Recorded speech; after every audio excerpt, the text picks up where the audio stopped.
One of the most unexpected and jolting turning points thousands of people face every year is being diagnosed with cancer. Whether a child, spouse, sibling, or parent becomes the recipient of this challenge, it still impacts the entire family and close friends. In today's show, you'll hear a personal story from a familiar face to the Coachella Valley. You may have seen him in production covering major events such as the Palm Springs International Film Festival, popular golf tournaments, black tie dinners, and music festivals such as Stagecoach. He travels all over the country for another popular show, American Health Journal. Steve DeCuir explains how being proactive saved his life. In December of 2010, I had a cold. And for some reason, it just wouldn't go away, and I had it for a couple of weeks, and it just developed in my chest, thinking, all right, that's just where it stopped, and it'll give a couple of weeks and it'll go away. Well, 1st of January rolls around, and it's still there, and I'm feeling it. And I'm starting to feel almost like an acid reflux coming up into my chest and expanding out. And I'd have to take a deep breath, and it would go away. And I didn't think much of it, and I got it maybe once every 4 or 5 days. Then it became about once every 2 days. Then it became once a day. So I was starting to get concerned about this because it wouldn't clear up, and I went to see the doctor.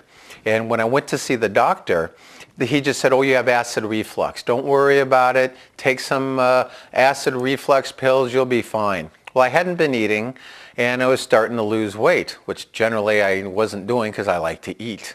I was 6'4", probably around 290, 95 at the time. And still working out and still performing my job, doing video work and everything. But I was losing my energy, and I couldn't sleep at night. And I went back to the doctor 2 weeks later. Same thing. You have acid reflux. Don't worry about it. Da-da-da-da-da.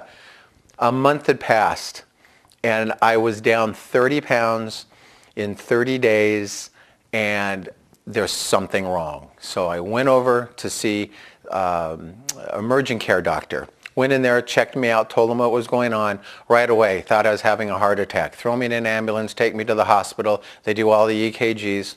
Heart's fine. Still can't figure out what's going on. Well, I was booked to go to Philadelphia 3 days later on a shoot. I had no energy. I was sleeping an hour a night for at least 2 weeks. I couldn't move. I was in such pain I didn't know what to do.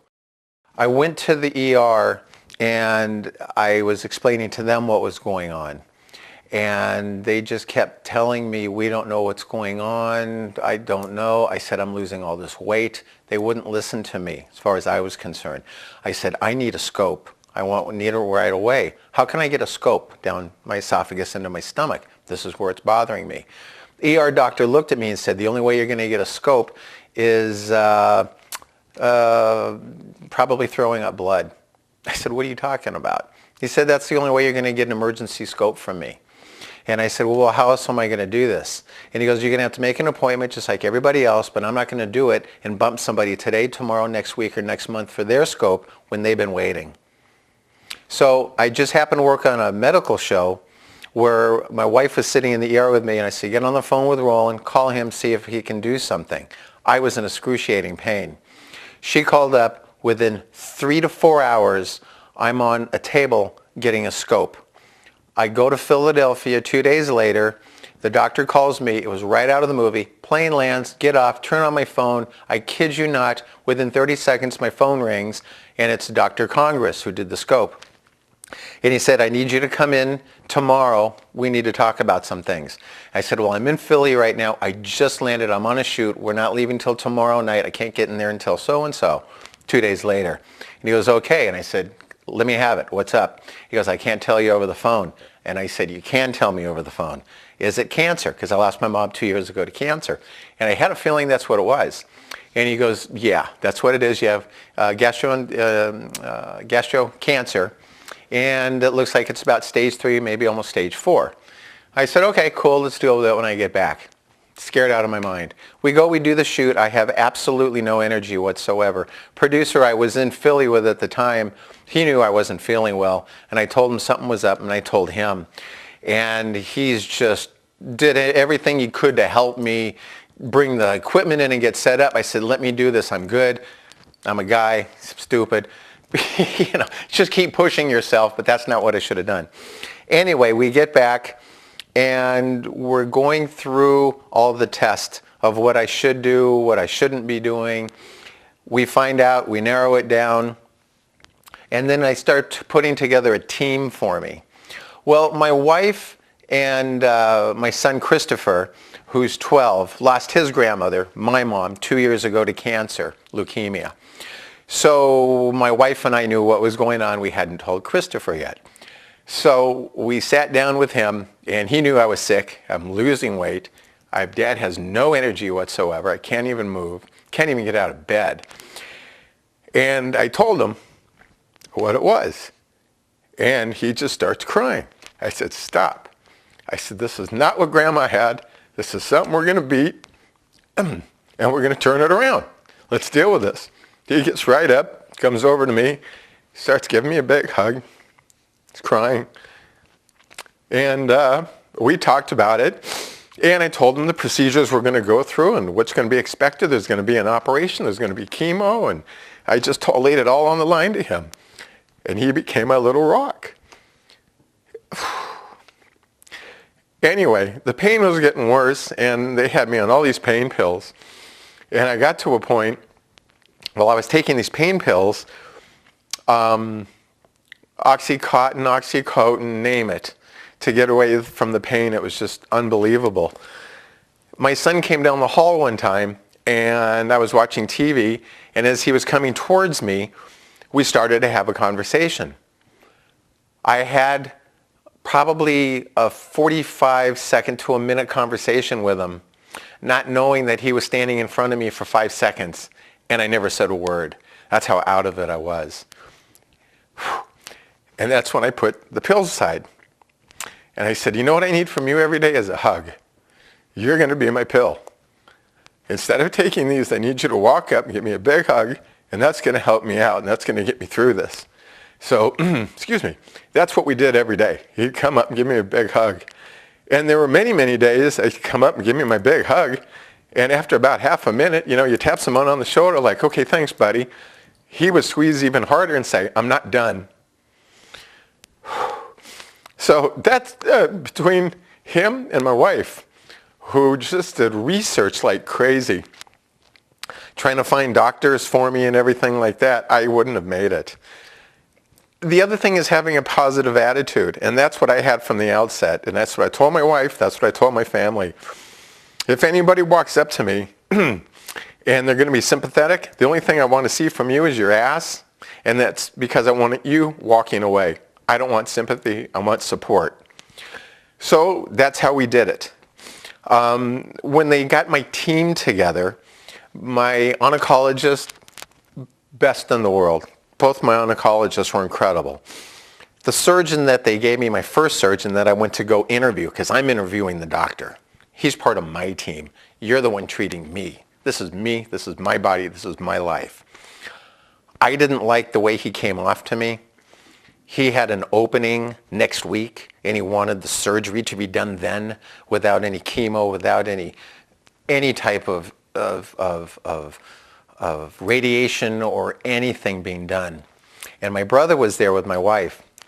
And my brother turned to him and said, well, how many of these type of surgeries do you have? Because I had gastrointestinal from my throat all the way down into my intestines, surgery. And he goes, maybe 4 a year. I do maybe 4 or 5 a year. And we just kind of looked at each other like, you're not the guy for us. Got up, left. And I interviewed another doctor. And I said, interviewed another doctor. Didn't like him either. He wasn't going to be on my team. My wife did a lot of research.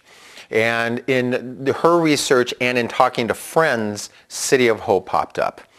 And by the grace of God, I got the lead surgeon over there, Dr. Joshua Ellenhorn. Unbelievable. Very straight-laced, very to the point, precise. This is what we're going to do. And any question that I had, he would lay it on the line for me. We're not going to beat around the bush. I also had a thoracic surgeon that came in that had to come in through my side in case we needed him. He came in with his physician's assistant, and it was like I could sit here for an hour and talk with them. I wanted 2 hours. I had 2 hours. It didn't matter. Any question you had, they were going to answer. And when we walked out of there, that was my team. Had my oncologist here locally, City of Hope. They were my surgeons. Hands down, I didn't even have to look any further than that. Looking on the internet and trying to find doctors and trying to find cures and trying to find where to go, you can run yourself ragged. The more information that you have, it almost becomes the worse it is because there's so much information out there. I don't know how to really say this, but talk to people through cancer groups. Get their opinion, see what they have to say, talk to other people who have been through it, and look at what they've done and not done, because that, I feel, is going to be your best. And do a little internet research. Don't count it out, but don't go crazy over it, because it's going to run you through the wall and you won't be able to see straight. You won't be able to see straight at all. Counselor Dean Del Giudice shares insight on embracing a person diagnosed with an unexpected health issue and the needs of the entire family.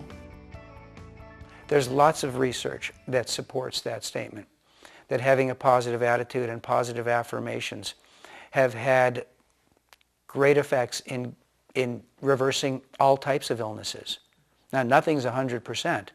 But it, once again, enhances the odds. And it enhances the quality of life and your experience in the meantime.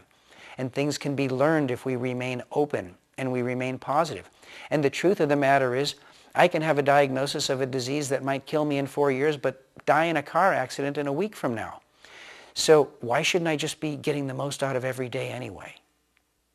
And that's the mindset. Tomorrow is promised to no one. So make today the best, do your best. Rise to the challenges and enjoy yourself.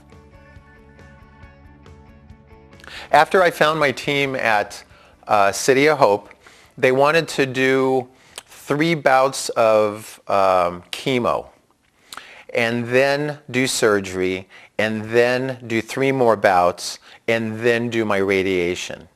Well, I personally wanted to do all 6. And in talking to the thoracic surgeon's PA, I brought this up to her. And she said, what do you want to do? And I said, I want to do all 6 and then do my surgery and then do my radiation. Chemo first, then surgery, then radiation. And she said, well, then that's what you should do. So I brought this up to my surgeon, Dr. Ellenhorn. And he said, you better give me a good reason why we shouldn't do 3 surgery, 3, and then my chemo, or excuse me, my radiation. And I said, it's because of my son and my wife. I'm not going to waste my summer recovering when he is out of school, because we don't know what's going to happen. Okay? We don't know what's going to happen. We're going to do 3, or excuse me, we're going to do all 6, and then we're going to do the surgery with a break in between where I can have at least a month. So I can go spend time, we can go on a trip, have our surgery. And he looked at me and goes, all right, that's your decision, that's your decision. I don't fully agree, but I understand what you're saying, and it might work out for the best. So let's give it a try. That was my decision. That was my decision. So that's what we did. So we had a great time going out to ball games and camping and everything like that. Surgery came, we did the chemo, surgery came, recovery, came home, and then I did my 30 days of radiation, which was every day, Monday through Friday. It's only about 3 minutes of radiation, but as you do your radiation, it's piling on, and every day you just get more and more exhausted because it's building up in your system. So by the time you hit maybe your 2nd week, maybe the 3rd week, there's absolutely no energy at all. That's what I went through. And I was still trying to work at the same time, of which I still made it through, and some of my clients were very gracious to let me know, don't worry about it, go do your thing, come in at 8:30 rather than 8 o'clock, or you have to be here at 9. So that worked out. Went through it. Everything seems to be fine. My energy level is getting back. I'm getting back to work. I'm not going to say full time, but I'm back to work about 70 to 80% of what I was doing before. I still have my limitations, but I did it my way. I mean, I don't mean to sound like Frank Sinatra, but I did it my way. This was my team, these were my surgeons, this is my life, and this is the way I wanted it done, and this is the way we did it. And it was nobody's decision except mine and my wife and obviously my son's, but that was our decision, and no doctor was going to tell me the procedure and how I was going to do it, where I should go, when I should do it. This was my decision. And that's how I was being very proactive, and my wife was too. Again, who was just an angel. She's like, and again, don't get internet crazy, because I found her many times doing that, and I had to close the computer and tell her to knock it off. And I'd come back a half hour later, and it was open again, and here she is looking at it again. But that's what she did, and she did a lot of miracles for me. Just being there for me and her support. My whole outlook on life has changed in the last year. Not that I didn't have a good time in life to begin with. I like to joke around and have fun. But it's really, really what I'm eating now. Because now after surgery, even leaving the hospital and going to see other doctors, nobody's ever brought up how you should eat. What you should eat, what you shouldn't eat, what can affect the cancer. There's a 40% chance that this cancer may come back, and if it does, it's either going to go into my liver or it's going to go into my lungs. So nobody's really giving me preventative measures of what to do and what not to do. Again, my wife, here she is at the internet, going through all of these things, and now I can understand that side of it. So I know she's sitting at home looking at this right now, shaking her head going, no, you don't look at me and agree 100% with me. But I am agreeing with you on a lot of the things that you're looking at. I really am. So you need to do the research. I think as far as eating goes, that's something that a lot of doctors aren't educated in. And that's okay, because that's not what they went to school for. They didn't go to school to become culinary chefs. They came to treat with medicine and surgery. But food is becoming such a huge part of our recovery in our everyday life. It's something that's weighing more and more and more, especially now our baby boomers are getting to this point, that we have to look at really, maybe not a vegan lifestyle or a raw lifestyle or cut out all meat or whatever it may be, but it's really looking to where we're getting our proteins, our processed food, everything that we're eating really needs to have a second, third, and fourth look at. That's something that is extremely important. And I think that's where something where the internet can really come into play and give you some excellent information out there again. And again, go to cancer support groups. See what they have to say in other support groups. My attitude over the last year has really changed too as far as my life goes. As far as enjoying life more. Not that I didn't before, but I look at things differently. I love to have a great time. I love to have fun, and I love to joke around. One of the things that happened lately was we were all down in the city of Orange, my wife, my son Christopher, and I, along with some friends from my wife's work, to go to Angel Stadium for an event. Well, we all wanted to get something to eat, so they found somewhere that had a patio. So we all sit out at the patio. There were maybe 8 adults. There was my son Christopher, who's 12, and a friend of his who's 14, and some 2 or 3 younger kids who were maybe 5, 6, 8 in that area. Well, they're all sitting there eating and drinking and just having a great time. I just needed to get up and walk around. That's just how I have to do things now, because I don't really sit down and eat meals. And sometimes it's tough for me recovering just to sit for long periods of time. So I walk up and I took a look at the train and I'm like, why not? Let's have fun. So I walked up to the conductor, how much? And he looks me up and down and he goes, $3. And he's looking around to see where my kid is. Well, there's no kid, it's just me. $3? Peeled off $3 and I handed it to him. And he goes, just you?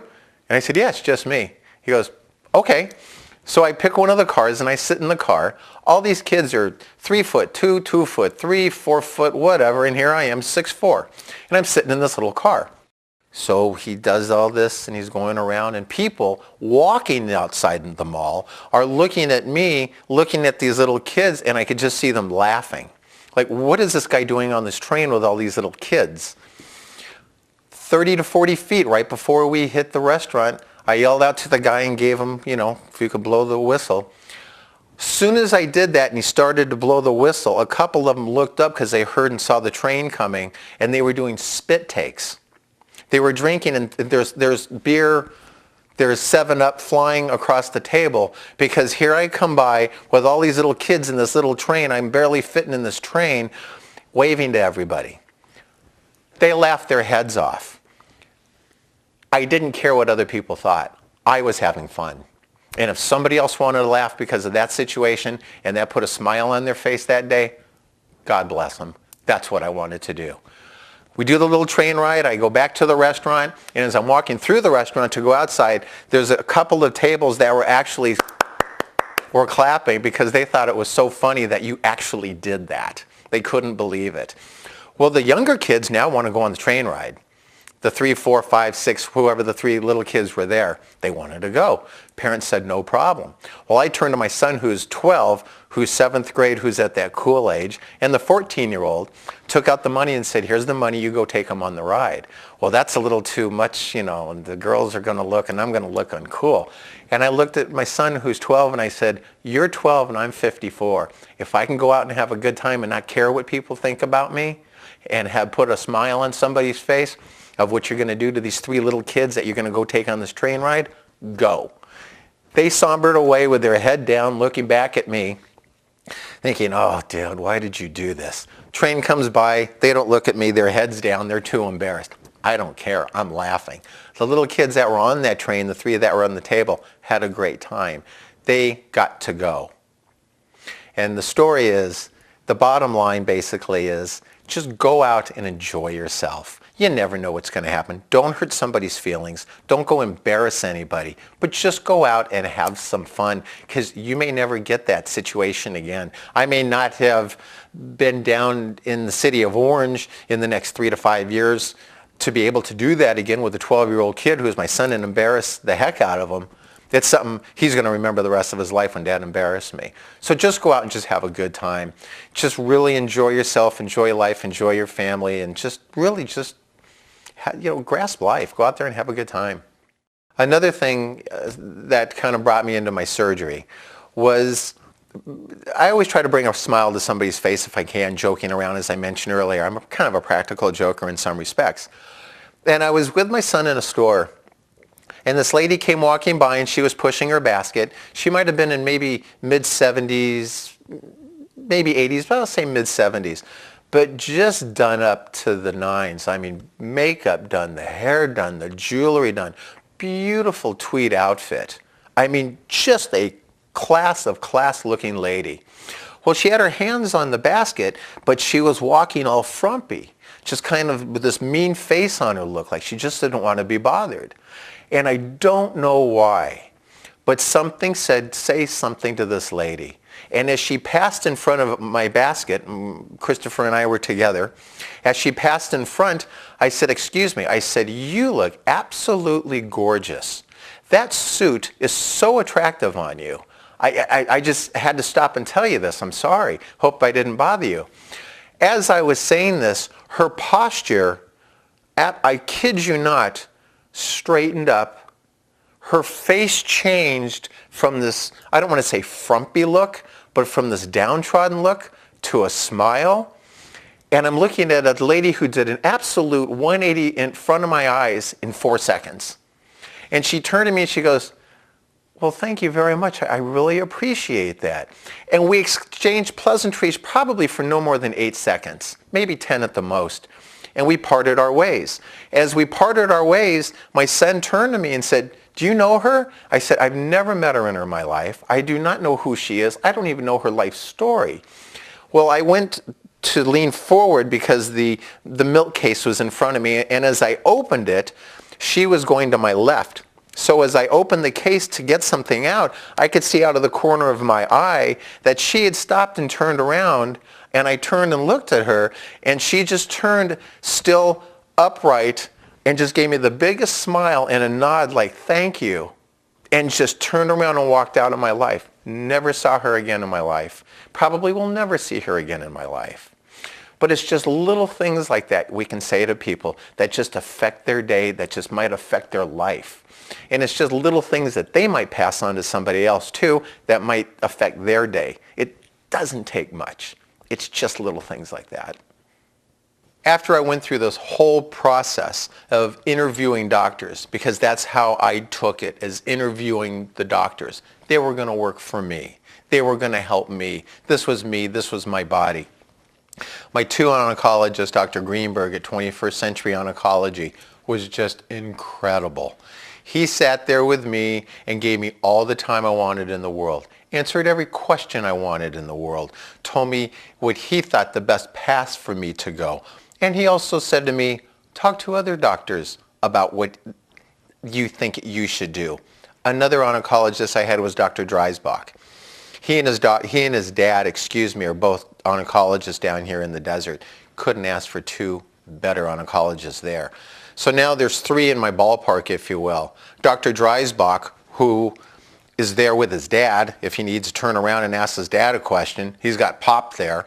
Then I have Dr. Greenberg at 21st Oncology across the street for my radiation.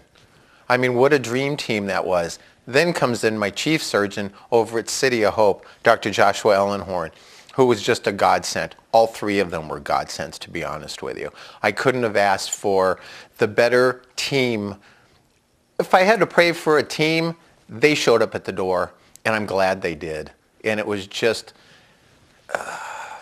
something that I hope I never have to relive again, and I hope nobody ever has to live through something like that in their life. But if you do, these are the type of things that you look for in doctors, and that's what I did. I went out and interviewed, and I found the team that worked for me, and that's why I am here today. For information on City of Hope, 21st Century Oncology, and the Center for Human Potential, their phone numbers will be coming up on the screen, as well as our website, where they can also be contacted, www.turningpointsforlife.com. And thank you for watching today's show.